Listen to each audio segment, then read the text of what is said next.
नमस्कार। नवीन योग में आप सभी का पुनः हार्दिक स्वागत, अभिनंदन।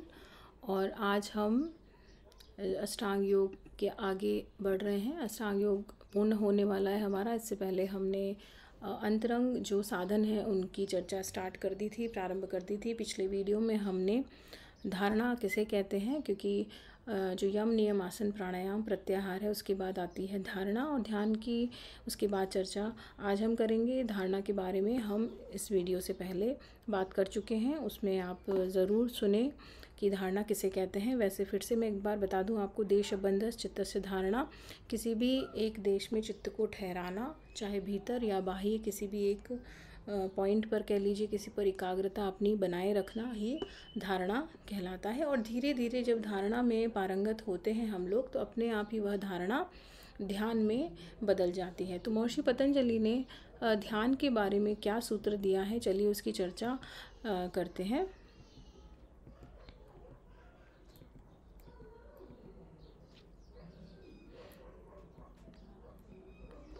जैसा कि पहले भी हमने वीडियो में बात करी थी कि जो तीनों अंतरंग साधन हैं वह विभूतिपाद में है, और पहले धारणा की बात हम कर चुके थे। अब ध्यान भी जो है विभूतिपाद में दूसरे नंबर का सूत्र है। और क्या है, वह है कि तत्र प्रत्येकता ध्यानम, अर्थात देख लेते हैं अभी अपन, जहाँ पर अर्थात जिस स्थान पर धारणा का अभ्यास किया गया है उसी स्थान पर चित्त की वृत्ति का एक समान ज्ञान या एक रूपता बनी रहना।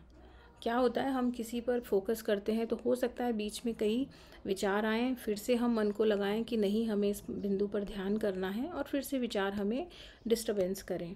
लेकिन धीरे धीरे जब धारणा का अभ्यास बढ़ाने लगते हैं और हम मन को विचलित होने से रोकते हैं कि नहीं हम इस वस्तु पर फोकस कर रहे हैं, तो जैसे जैसे हमारी एकाग्रता बढ़ती चली जाएगी तो उसमें एक तादात्म्यता स्थापित हो जाएगी। तो जो वस्तु, जिस वस्तु का हम ध्यान कर रहे हैं उसके बीच में हमारे मध्य में एक कनेक्टिविटी बन जाएगी। वो ब्रेक नहीं होगी, वो टूटेगी नहीं, ठीक है ना। कि जिस ध्येय वस्तु में चित्त को हम लगा रहे हैं उसी में चित्त का एकाग्र हो जाना, और केवल ध्येय मात्र की एक ही तरह की वृत्ति का प्रवाह चलना, उसके बीच में किसी दूसरी वृत्ति का न आना, मतलब कोई दूसरा विचार नहीं आएगा, तब ध्यान घटित होगा। जैसे एक पात्र से दूसरे पात्र में हम तेल को डालते हैं तो कैसे उसकी एक लय युक्त तेल एक पात्र से दूसरे पात्र में गिरता है, खंडित नहीं होता। अगर मैं शहद को एक पात्र से दूसरे पात्र में डालूं तो बीच बीच में टूटेगा, ठीक है, या ब्रेक हो जाएगा। उसी प्रकार से वो ध्यान नहीं कहलाएगा जब कंटिन्यूटी बनी रहे, एकानता, तत्र प्रत्येकतानता, एक तानता बनी रहे उसमें, ध्याता में और ध्येय में, दोनों में एक तानता बनी रहे, तो उसको ही हम ध्यान कहते हैं। तो और विस्तृत हम अगर इसको जानें तो योग, अगर ध्यान के स्वरूप को हम जानना चाहें तो उदाहरण से भी हम समझ सकते हैं कि ईश्वर का ध्यान करने वाले साधकों को प्रथम शब्द जो प्रमाण है, देखिए प्रमाण 3 प्रकार का होता है, प्रत्यक्ष, अनुमान और आगम। आगम को हम शब्द कहते हैं, तो या फिर अनुमान प्रमाण से ईश्वर के स्वरूप को अच्छे प्रकार से जान लेना चाहिए। यदि साधक ईश्वर के स्वरूप को ठीक प्रकार से नहीं जानते अथवा विपरीत जानते हैं तो ध्यान में उनको प्रगति नहीं होगी।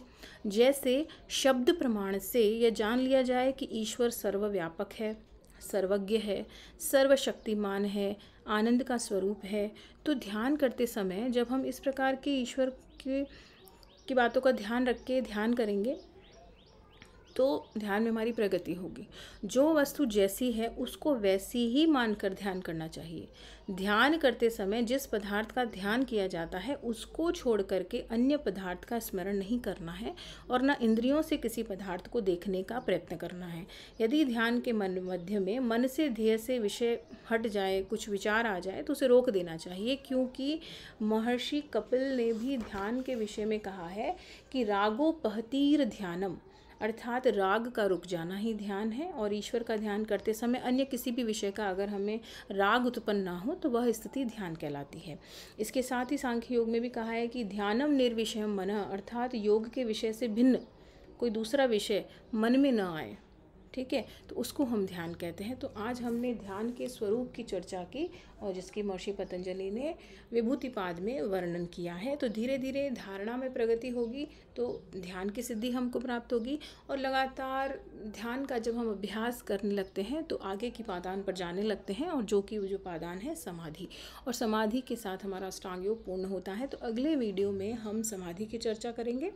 और आज के लिए इतना ही। हमने आज ध्यान के स्वरूप को जाना, ध्यान के सूत्र को जाना, और विभूतिपाद का यह दूसरा सूत्र है। चलिए आज के लिए इतना ही, और प्लेलिस्ट में जा कर के और भी वीडियोस हैं, आप उसका भी ज़रूर लाभ लें। आपको अगर ये वीडियो अच्छी लगी है तो और स्टूडेंट्स को भी शेयर कर सकते हैं जो यूजीसी नेट की तैयारी कर रहे हैं। योग विषय को और अच्छे से हम जान सकते हैं। जैसे मैंने बताया ना आपको, ईश्वर के स्वरूप का आप याद रखें कि ये सर्वव्यापक है, सभी जगह व्याप्त है, आनंद स्वरूप है। ऐसी भावना से हम ध्यान करेंगे तो प्रगति होगी। तो जो चीज़, जो वस्तु जैसी है उसी को ही आत्मसात करके आगे बढ़ेंगे, तभी ध्यान में हमें सफलता मिलेगी। तो चलिए आज के लिए इतना ही, मिलते हैं अगले वीडियो में। धन्यवाद।